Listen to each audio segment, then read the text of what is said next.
ನನಗೆ ಸಂದೇಶ ಕೊಡ್ಬೋದು ಸರ್. ಇದು ಓಪನ್ ಚಾಲೆಂಜ್. ಇದು ಮಂಜುಳಾ ಯೋಗೇಶ್ ಮತ್ತು ಜನಸ್ನೇಹಿ ಆಶ್ರಮದ ವತಿಯಿಂದ ನಿಮ್ಗೆ ಯಾರಿಗಾದರೂ ಅನುಮಾನ ಇದ್ದರೆ, ದುಡ್ಡು ಮಾಡ್ಕೊಂತವ್ರೆ ಅಂತ ಅನಿಸಿದ್ರೆ ನೇರವಾಗಿ ಆಶ್ರಮಕ್ಕೆ ಬನ್ನಿ.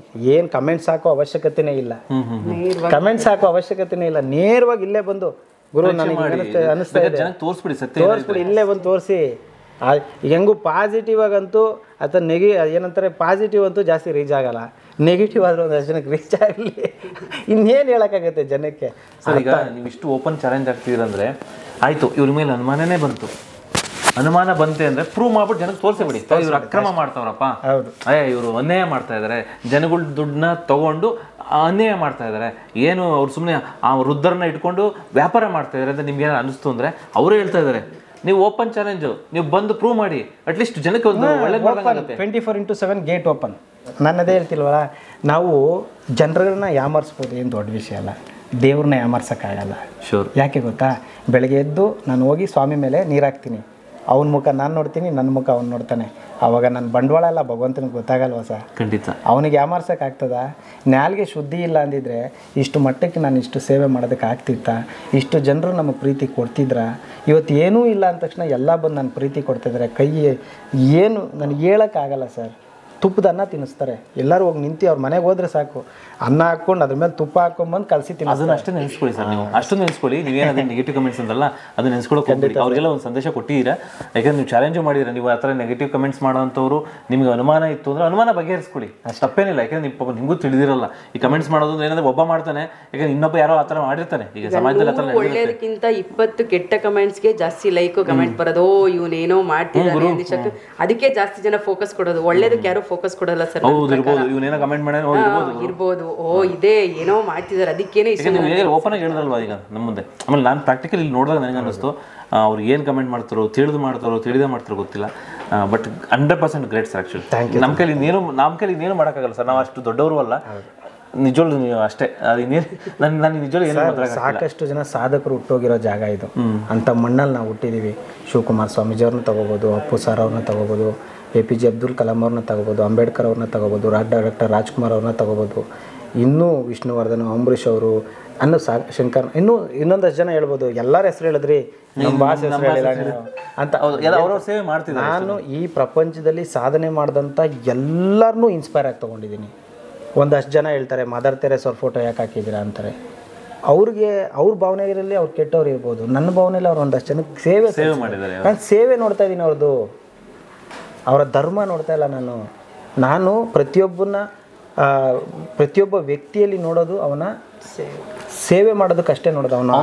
ಒಂದು ಸಣ್ಣ ತಪ್ಪು ಕೆಲಸ ಮಾಡಿದ್ರು ಬರಲ್ಲ, ಸೇವೆ ಮಾಡಿದ್ರೆ ಮಾತ್ರ. ಸರ್ ಈಗ ಇಲ್ಲಿರೋರೆಲ್ಲ ಒಳ್ಳೆಯವರು ಅಂತಾನೆ ಹೇಳಕ್ ಬರಲ್ಲ. ಹೌದು, ಈಗ ಕೆಲವು ತಪ್ಪು ಮಾಡಿರ್ಬೋದು ಅವರು. ಈಗ ನಾನು ಒಳ್ಳೆಯವನು ಅಂತಾನೆ ಹೆಂಗೆ ಹೇಳ್ಕೊಳ್ಳಿ ಸರ್? ಹಂಗಾರೆ ನಾನು ತಪ್ಪೇ ಮಾಡಿಲ್ವಾ ಲೈಫಲ್ಲಿ?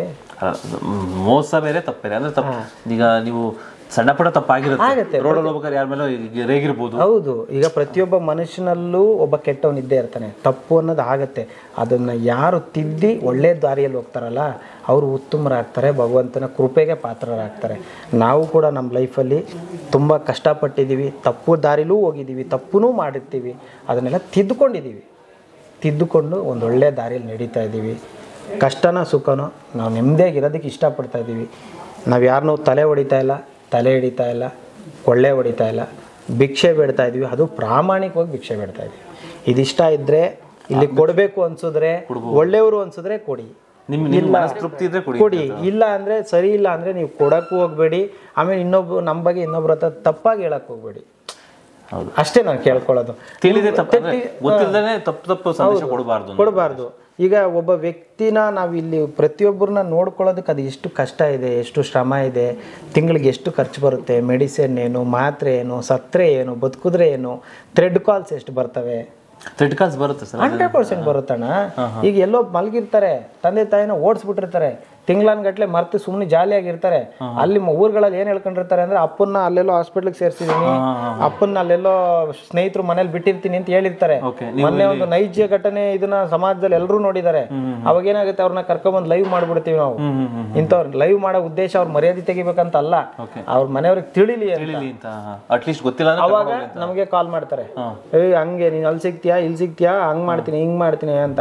ಅವೆಲ್ಲ ಫೇಸ್ ಮಾಡ್ಕೊಂಡು ಬರ್ತಾ ಇದೀವಿ. ಗೊತ್ತಿಲ್ಲ, ನಾಳೆ ಅವನ ತಲೆಗೆಟ್ಟವ್ನು ನಮ್ಮನ್ನು ಏನು ಬೇಕಾದ್ರೂ ಮಾಡ್ಬೋದು, ಗೊತ್ತಿಲ್ಲ ನಮ್ಗೆ ಅದೆಲ್ಲ. ಬಟ್ ಸಮಾಜಕ್ಕೆ ನಾವು ಯಾವಾಗಲೂ ಮಾದರಿಯಾಗಿರ್ತೀವಿ, ಒಳ್ಳೆ ಕೆಲಸಗಳನ್ನ ಅಷ್ಟೇ ಮಾಡ್ತೀವಿ, ನಿರಾಶ್ರಿತರಿಗೆ ಅಷ್ಟೇ ಸೇವೆ ಕೊಡ್ತೀವಿ. ನಾನು ಒಂದು ಓಪನಾಗಿ ಹೇಳ್ಬಿಡ್ತೀನಿ, ನಮ್ಮ ಅಪ್ಪನ ನೋಡ್ಕೊ, ನಮ್ಮ ಅಮ್ಮನ ನೋಡ್ಕೊ, 20,000 ಕೊಡ್ತೀನಿ, 50,000 ಕೊಡ್ತೀನಿ, ನಾವು ಯಾವುದೇ ಕಾರಣಕ್ಕೂ ಅಂಥವ್ರಿಗೆ ನಮ್ಮ ಜಾಗದಲ್ಲಿ ಅವಕಾಶಗಳು ಇಲ್ಲ. ಕೇವಲ ನಿರಾಶ್ರಿತರು, ನಿರ್ಗತಿಕರು, ಅನಾಥರಾಗಿದ್ದರೆ ಮಾತ್ರ ಎಂಥವರೇ ಇದ್ರೂ ಕರ್ಕೊಬನ್ನಿ, 100 ಅಲ್ಲ 500 ಜನ ಇರಲಿ, ನಾವು ಸೇವೆ ಸಲ್ಲಿಸ್ತೀವಿ. ಓಕೆ, ಆದಷ್ಟು ಒಳ್ಳೇದಾಗಲಿ ಸರ್. ಯಾಕೆಂದರೆ ನನಗೆ ಇನ್ನೇನಿಲ್ಲ, ನಿಮ್ಮ ಜೊತೆ ಮಾತಾಡಿದ್ದೇ ಭಾಗ್ಯ ಅಷ್ಟೇ, ಇನ್ನೇನಿಲ್ಲ. ಯಾಕೆಂದರೆ ಇನ್ನೇನು ಮಾತಾಡೋಕ್ಕಾಗಲ್ಲ ಸರ್, ಪದಗಳಿಲ್ಲ ಆ್ಯಕ್ಚುಲಿ. ಈಗ ನಿಮ್ಮ ಮೇಲೆ ಏನು ಹೇಳ್ತಾರೋ ಅದು ನನಗೆ ಗೊತ್ತಿಲ್ಲ. ಅದು ಈ ಜಾಗದಲ್ಲಿ ನಾನು ನೋಡಿದೆ, ನಂದು ಪ್ರಾಮಾಣಿಕವಾಗಿ ಹೇಳ್ತಾ ಇದ್ದೀನಿ, ಅಥವಾ ಏನೋ ಇಲ್ಲಿ ಕ್ಯಾಮ್ರಾ ಇದೆ, ನಿಮ್ಮ ಮುಂದೆ ಏನೋ ಮಾತಾಡಬೇಕು, ಏನೋ ಒಂದು ವ್ಯೂಸ್ ಬಂದುಬಿಡ್ಲಿ ಅಂತೂ ಅಲ್ಲ, ಆ ಥರ ಉದ್ದೇಶನೂ ಇಲ್ಲ. ಪ್ರಾಮಾಣಿಕವಾಗಿ ಹೇಳ್ತಾ ಇದ್ದೀನಿ. Great sir actually. Thank you sir. ಯಾಕೆಂದರೆ ಆ ವ್ಯಕ್ತಿಗಳದ್ದು ಒಂದ್ಸಲ ಮುಖ ನೋಡ್ಲಿಕ್ಕೆ ಗೊತ್ತಾಗುತ್ತೆ ಅವ್ರಿಗೆ, ಅವ್ರು ಈ ವಿಚಿತ್ರವಾಗಿ ಇರ್ತಾರಲ್ಲ. ಅವ್ರ ಸರ್ ನಾನು ಇವಾಗಲೇ ಹೇಳ್ತೀನಲ್ಲ ಸರ್, ನಮಗೆ ಸಿಕ್ಕಿರೋಂಥ ಎಲ್ಲ ವ್ಯಕ್ತಿಗಳನ್ನ ನೀವು ಇವತ್ತೇ ಅಬ್ಸರ್ವ್ ಮಾಡಿ. ನಿಮಗೂ ಇದು ಓಪನ್ ಚಾಲೆಂಜೆ. ಎಲ್ಲ ವ್ಯಕ್ತಿಗಳದ್ದು ಫೋಟೋ ತೊಗೊಳ್ಳಿ, ಅವ್ರು ಬಂದಾಗ ಹೆಂಗಿದ್ರು, ಬಿಫೋರ್ ಆಫ್ಟರ್ ಎಲ್ಲ ಪಿಕ್ಚರ್. ನಮ್ಮದು ಏನಂತಾರೆ ಅದು open statement sir, open book ನಮ್ಮದು ಖಾಲಿ ಹಾಳೆ ಸರ್. ಎನಿ1 ಯಾವ ರೀತಿನಾರ ಚೆಕ್ ಮಾಡ್ಕೊಳ್ಳಿ. ನಾನು ಇಷ್ಟೇ ಸಮಾಜಕ್ಕೆ ನಾನು ಕನ್ನಡಿ ಥರ ಇದ್ದೀನಿ ಸರ್, ಅಷ್ಟೇ. ನಾನು ಏನು ನೋಡ್ತೀನೋ ನನಗೆ ಅದೇ ಆಪೋಸಿಟ್ ಕಾಣುತ್ತೆ. ನಾನು ಅದೇ ಥರ ಇರೋದು. ಅದು ಎಷ್ಟೋ ಜನಕ್ಕೆ ಇಷ್ಟ ಆಗ್ಬೋದು, ಇಷ್ಟ ಆಗದೆ ಇರ್ಬೋದು. ಇದಕ್ಕೆ ತಪ್ಪಿ ಯಾವತ್ತೂ ನಡೆಯಲ್ಲ, ನಡೆದಿದ್ದಿನ ಯೋಗೇಶ್ ಇರಲ್ಲ. ಇಷ್ಟೇ.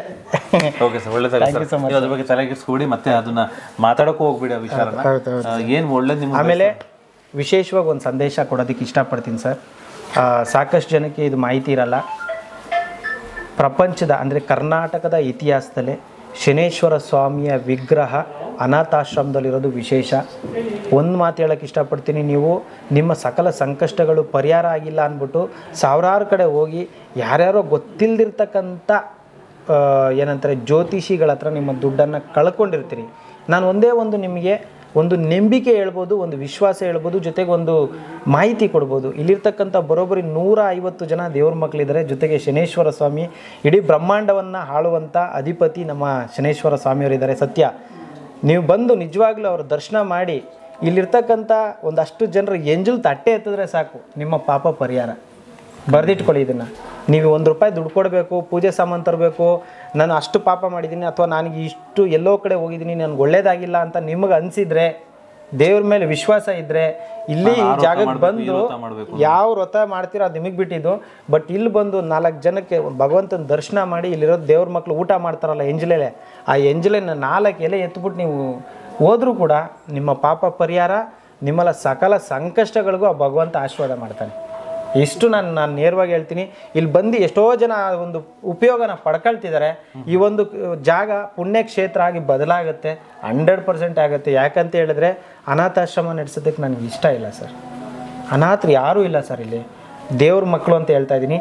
ಆ ದೇವಸ್ಥಾನದಲ್ಲಿ ಈ ಥರದ್ದು ಪುಣ್ಯದ ಕೆಲಸಗಳು ನಡೆಯುತ್ತೆ ಮುಂದಿನ ದಿನಗಳಲ್ಲಿ. ಆ ಭಗವಂತ ಶನೇಶ್ವರ ಸ್ವಾಮಿಯವರ ಆಶೀರ್ವಾದದಿಂದ ಈ ಭೂಮಂಡದಲ್ಲಿ ಮುಖ್ಯವಾಗಿ ಕಲಿಯುಗದಲ್ಲಿ ಅಧರ್ಮವನ್ನು ಹೋಗಲಾಡಿಸಿ ಧರ್ಮವನ್ನು ಎತ್ತಿಡಿಯೋಕ್ಕೆ ಸೊಂಡೆಗುಪ್ಪ ಗ್ರಾಮದಲ್ಲಿ ನೆಲೆ ಊರಿದ್ದಾರೆ ಶನೇಶ್ವರ ಸ್ವಾಮಿಯವರು. ಅವರ ಪವಾಡ, ಅವರ ಶಕ್ತಿ ಎಂಥದ್ದು ಅಂತ ಕೇವಲ 9 ವರ್ಷಗಳಲ್ಲಿ ನೆನ್ಪಿಟ್ಕೊಳ್ಳಿ ಸರ್. 9 ವರ್ಷಗಳಲ್ಲಿ ಅವರ ಶಕ್ತಿ ಎಂಥದ್ದು ಅಂತ ಇಡೀ ಲೋಕ ನೋಡುತ್ತೆ. ಹೆಂಗೆ ಹೇಳ್ತೀರಿ ಸರ್? 9 ವರ್ಷ ಇಡೀ ಲೋಕ ನೋಡುತ್ತೆ. ಇದು ನಾನು ಹೇಳ್ತಿರೋದಿಲ್ಲ, ನನ್ನ ಭಾವನೆಗಳು, ನನ್ನ ಮನಸ್ಸಲ್ಲಿ ಆ ಭಗವಂತ ಹೇಳಿಸ್ತಾ ಇದ್ದಾನೆ. ಈ 9 ವರ್ಷದಲ್ಲಿ ಇಡೀ ಲೋಕ ನೋಡುತ್ತೆ ಅವರ ಶಕ್ತಿ ಎಂಥದ್ದು. ತಂದೆ ತಾಯಿ ಅಂದ್ರೇನು, ಅಣ್ಣ ತಮ್ಮ ಅಂದ್ರೇನು, ಬಂಧು ಬಳಗ ಅಂದ್ರೇನು, ಅವರಿಗೆ ನೀವು ಎಷ್ಟು ವ್ಯಾಲ್ಯೂ ಕೊಡಬೇಕು, ಅವರನ್ನು ನೀವು ಯಾವ ರೀತಿ ನಡೆಸ್ಕೊಳ್ಬೇಕು, ಆ ರೀತಿ ನೀವು ತಂದೆ ತಾಯಿನ ಪ್ರೀತಿಯಿಂದ ನೋಡ್ಕೊಂಡಿದ್ದೇ ಆದಲ್ಲಿ ನಿಮ್ಮ ಸಕಲ ಸಂಕಷ್ಟಗಳು ನಿವಾರ. ಯಾವುದೋ ಪುಣ್ಯಕ್ಷೇತ್ರಕ್ಕೆ ಹೋಗಿ ಗುಂಡೋಡಿಸ್ಕೊಂಬಂದು 1000 ರೂಪಾಯಿ ಉಂಡಿಲಿ ಹಾಕಿ ನೀವು ತೀರ್ಥ ಸ್ನಾನ ಮಾಡಿದ ತಕ್ಷಣ ನಿಮಗೆ ಪುಣ್ಯ ಲಭಿಸುತ್ತೆ ಅಂದರೆ ಅದು ನಿಮ್ಮ ದಡ್ಡತನ. ಯಾವತ್ತು ನಿಮ್ಮ ತಂದೆ ತಾಯಿನ ಚೆನ್ನಾಗಿ ನೋಡ್ಕೊಳ್ತೀರಿ, ದಾನ ಧರ್ಮ ಅಂತ ಮಾಡ್ತೀರಿ, ಭಗವಂತನ ಪಾದದಲ್ಲಿ ಶರಣಾಗ್ತಿರಲ್ಲ, ಅವತ್ತು ನೀವು ಮುಟ್ಟಿದ್ದೆಲ್ಲ ಚಿನ್ನ ಆಗುತ್ತೆ ಅಂತ ನಾನು ಹೇಳೋಕ್ಕೆ ಇಷ್ಟಪಡ್ತೀನಿ. ಇಷ್ಟನ್ನ ನಾನು ಯಾವಾಗಲೂ ಎಲ್ರಿಗೂ ಹೇಳ್ತಿರ್ತೀನಿ, ಎಲ್ಲೆಲ್ಲೋ ಹೋಗಿ ದುಡ್ಡನ್ನು ಹಾಳು ಮಾಡ್ಕೋಬೇಡಿ. ಆ ಪೂಜೆ ಈ ಪೂಜೆ ಲಕ್ಷ ಕೊಡಿ, ಅದು ನನಗೆ ಗೊತ್ತಿಲ್ಲ. ನಿಮ್ಮ ಭಾವನೆಗಳು ನಿಮಗೆ ಬಿಟ್ಟಿದ್ದು. ಆದರೆ ಈ ಜಾಗದ ಮಹಿಮೆಯನ್ನು ನಾನು ಹೇಳಬೇಕು ಅಂದರೆ, ಇಲ್ಲಿರ್ತಕ್ಕಂಥ ಎಲ್ಲ ದೇವ್ರ ಮಕ್ಕಳ ಪಾದವನ್ನು ಮುಟ್ಟಿ ಅಲ್ಲಿರ್ತಕ್ಕಂಥ ಒಂದಷ್ಟು ಜನ ಎಂಜಲ್ ತಟ್ಟೆನ ನೀವು ಎತ್ತಿದ್ರೆ ಸಾಕು, ನಿಮ್ಗೆ ಎಷ್ಟೋ ಕಷ್ಟಗಳಿರಲಿ ಅದು ಪರಿಹಾರ ಆಗಲಿಲ್ಲ ಅಂದರೆ ನನ್ನ ಹೆಸರು ಕೂಡ ನೀವು ಕರಿಬೇಡಿ.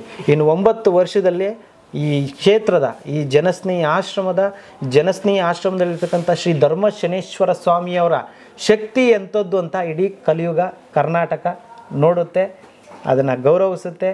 ಅದರ ಶಕ್ತಿ ಏನು ಅನ್ನೋದನ್ನ ಎಲ್ಲರೂ ಅರ್ಥ ಮಾಡ್ಕೊತಾರೆ.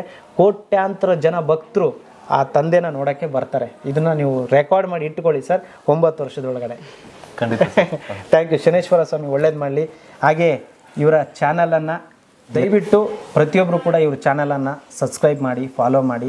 ಖುಷಿ ಏನಾಯಿತು ಅಂದರೆ ಇವತ್ತು ಒಬ್ಬ ಸಣ್ಣ ಸೇವಕನನ್ನು ಗುರುತಿಸಿ ಇಲ್ಲಿಗೆ ಬಂದು ಇಲ್ಲಿರ್ತಕ್ಕಂಥ ಪರಿಸ್ಥಿತಿಯನ್ನು